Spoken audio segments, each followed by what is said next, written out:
Zum ersten Mal spricht Helge B. öffentlich über dieses Erlebnis. Der eine Satz wird ihn sein Leben lang begleiten.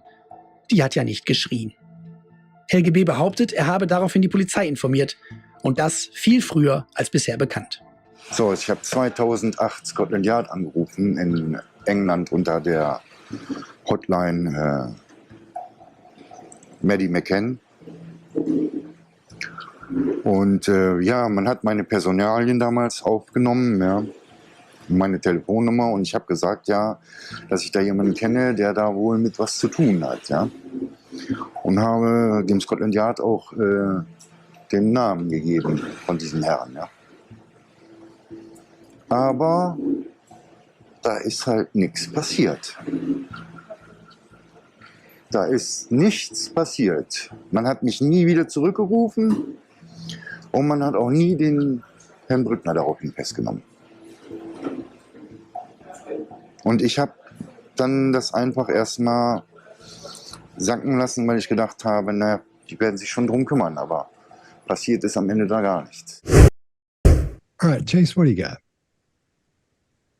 Every point in this video, there's a display of confidence, and it's precisely when he's explaining very specific details that involve the things he's heard from this other dude. And at the other points, he's displaying a little bit of shame. I don't know the case very well, but this might be because he didn't come forward sooner. This might have been this, or maybe it's the effect it's had on his life, or he's maybe ashamed of even having his name associated with this person in the first place. So if you look, when this video comes back up, there's a stillness to his body. When people try to fake a somber appearance with shame or remorse, you'll see something kind of like this, but there's two hallmark details that make me very convinced this is a true feeling of shame here. Number one, his hands are relaxed. You can see his fingers clearly on the table. He doesn't make any like squeezing motion to exert control over himself and lock down that body language. Number two, he doesn't make confirmation glances. And this is when we're checking midway or in the middle of us talking to make sure that somebody's believing it. So when someone is faking this stuff, you'll see restraint placed onto their own body. And this happens in the hands and feet, becoming more tight and rigid. And as kind of a rule of thumb, the further a body part is away from the head, the harder it is to control during anxiety. Secondly, when somebody's faking a deep level of remorse or any sadness, they'll almost never be able to resist the urge to briefly make that upward look at the interviewer just to make sure that the story is being believed. And we're not seeing that here. Greg, what do you think? Yeah, a couple of things I would point out. However, when you're dealing with criminals, career criminals, they're not like dealing with your neighbor. They're not like dealing with a bad guy soldier, enemy soldier.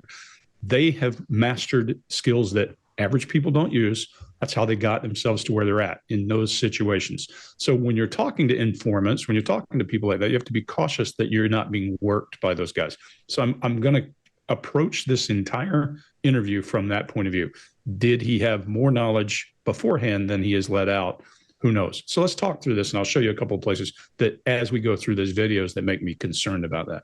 But I agree with you, Chase. He does appear to be comfortable. He does appear to be relaxed more than, now when we say relaxed, relatively relaxed, not jacked up, not his hands down. But I'll also say this, when we put all these guys, all these Green Beret guys through SEER school and we brought them in and put them in subjugation, their testosterone went through the floor and they became compliant. That doesn't happen to career criminals in the system. So what you have to remember is the guy's been in and out and in and out and in and out. He learns a lot of tricks. So let's look for those tricks as we go. He does a lot or very little eye contact in the beginning. I think what we're starting to see is the emergence of this guy, and we'll see as he gets more confidence going through. When he's trying to make a point, he looks right at the person to make sure they got his point and he moves on. He does little eye contact in the beginning, then emotional eye accessing, looking down into his right. We typically associate that with, if you think about a negative moment in your life, you'll find your eyes drifting down into your right, down into his right, down into your right. There's a lot of reasons for emotion because of stuff he's talking about. You see adapters and barriers. This is not a young guy. His legs moving that much is a fair amount of leakage, a fair amount. A young guy in his 20s, you see a lot of that. But a guy who's probably 50 to 60, you don't see quite as much of it often. He's barriering with his hands folded. That's a containment way, and he might be something he's learned. I believe, however, that he never heard back from Scotland Yard because his eyes are in that kinesthetic and disengaged with you. Usually we'll see a guy darting around down here left and right, but there's not that what I would call the 1,000-yard stare, which is disengagement. Watch his eyes disengage as he goes internal. That's a big deal. Then he raises his head and makes hard eye contact as he reinforces that. And there's the verge of this brow, this grief muscle, this little horseshoe arch right through here. We call it the grief muscle because the original guys, Darwin and Duchenne called it that, but it's just a cluster of 5 muscles that create this horseshoe right here. He's right on the edge of that. That does look like grief or shame. Why? We can't really tell that. And right after he says all that, we see a flurry of movement and a short flurry of single shoulders. So I think that's uncertainty about how he's going to be perceived. He does a tongue jut and an intake breath. Maybe it's because he's dealing with the law. And when you're dealing with the law and you've been in trouble, you probably don't want any more trouble. Scott, what do you got? Wait, Greg, can you educate us when you said going internal, just to kind of give people an understanding? So I'm sorry, Scott. Yeah, that's a great question. Look, when I'm talking to you and we're making eye contact and we're talking to each other, that's externally focused. I always talk about energy, direction, and focus. An internal focus means I'm working on something internally, whether or not, and your eyes typically disengage. They disengage making eye contact with the person. They may even look like they're looking at nothing, the 1,000-yard stare, because what's happened is all of that processor that they are required to use to figure out what's next or how this is going to be perceived or whatever takes their eyes out of focus. You don't see it all the time. We don't see it many times in these videos with criminals who are trying to focus on you and have that romancer move. But this guy doesn't do that. You see that go back internal to his body. Scott, what do you got? Thanks, Chase. Yeah. Great call. Yeah, and as far as Chase asking that question, that's the most uncomfortable thing, as you all know, when talking to Dr. Phil, when doing that show, when you just sit there and explain things you know he already knows, but it's like you're telling him. That's so uncomfortable, man, because he looks all interested, like engaged, but you're like, and you want to stop and go, you know that he knows this, and it's weird for me to tell him this too. That's always so weird. And sometimes I think about that when I'm saying something like I'm telling you guys stuff. Do you guys get that too, or is it just me? Sure. Yeah. Yeah, that's weird. It's always weird. Anyway, yeah, I agree with you. I think the behavior someone shows regular old people or a regular old person would show is much different than somebody who's a criminal or who's done time or lives in that world. So we're seeing, that's why we're seeing him be contained. We're seeing him locked down. He's making sure he doesn't say something that gets him in trouble. I think that's a lot of what's on his mind. And he appears to be engaged. His illustrators are all right on time, right where they should be. They're all landing in the right spots. His head shaking and his head nodding. All those things seem to be right in time with what's happening. Those, in this case, don't mean either yes and no. These are just confirmation nods and confirmation shakes as you're saying something. For example, you say, I'm telling you, I went every day this week. It doesn't mean I didn't go. It's just me confirming that by those hitting at the right time. You see that quite often. People say, oh, I shook his head no as he was saying something yes. Those things happen really subtly. You know, if the person said, I went every day this week. Yes, I did. Then that's different. I'm getting that from Paul Ekman from the studies he did. Anyway, his blink rate's fairly low. So there's definitely an issue here because of all the things moving around.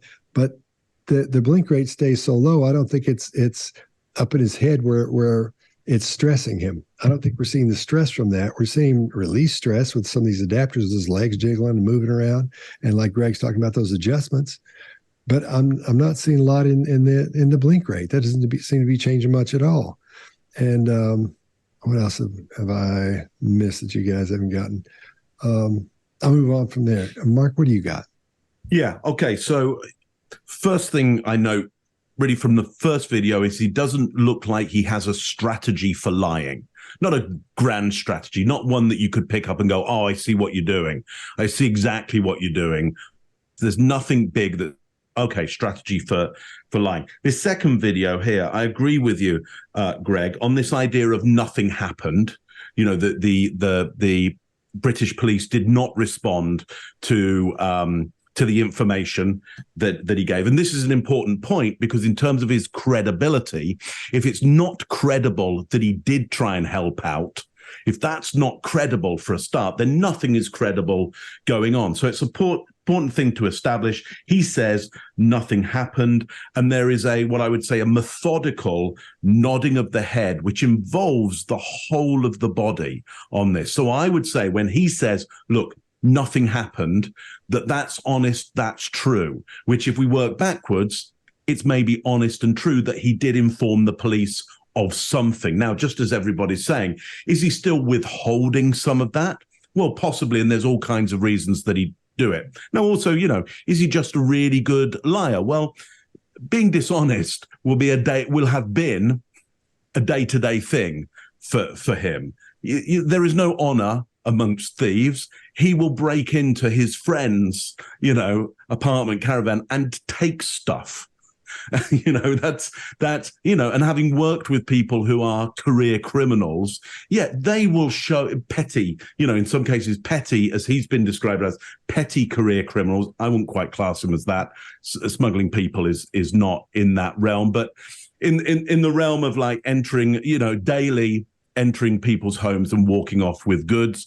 Yeah, they do that on a daily basis. I would be working with people and they would come in with a suitcase full of stuff and it wasn't theirs. And that was nothing to them. That's just daily stuff, daily work, like you and I do our daily work as well. It's nothing to them. So look, being dishonest can be water off a duck's back to somebody like this. However, look, there are strong, consistent, prolonged patterns of behavior from him. Whatever he's doing, it goes on for a while and it stays for a while. He isn't erratic with things. He's relatively fluid and consistent. Now, also, you might go, well, hang on, though. Yeah, no honor among thieves. But I mean, he's accusing somebody or has accused somebody of something, a very, very serious crime here, abduction, abuse, serious crimes. Well, look, what I understand and have experienced with the criminal group is when it comes to sex offenders, all bets are off. If you're a sex offender, then you are a target for the criminal group, unless you're in that group of sex offenders. And so there's every reason why, if he sees somebody who he believes is part of that group, he is justified as being part of his group to come in, attack, and take that person down. So it isn't unusual to see somebody from that criminal group attack this other criminal group, and in a very, very strong way. That would be seen as, a good move from his, criminal group to take somebody down of that nature. That's all I got on that one. One of those tape replays. Zum ersten Mal spricht Helge B. öffentlich über dieses Erlebnis. Der eine Satz wird ihn sein Leben lang begleiten. Die hat ja nicht geschrien. Helge B. behauptet, er habe daraufhin die Polizei informiert. Und das viel früher als bisher bekannt. So, ich habe 2008 Scotland Yard angerufen in England unter der Hotline McCann. Und man hat meine Personalien damals aufgenommen, meine Telefonnummer, und ich habe gesagt, dass ich da jemanden kenne, der da wohl mit was zu tun hat, und habe dem Scotland Yard auch den Namen gegeben von diesem Herrn, Aber da ist halt nichts passiert.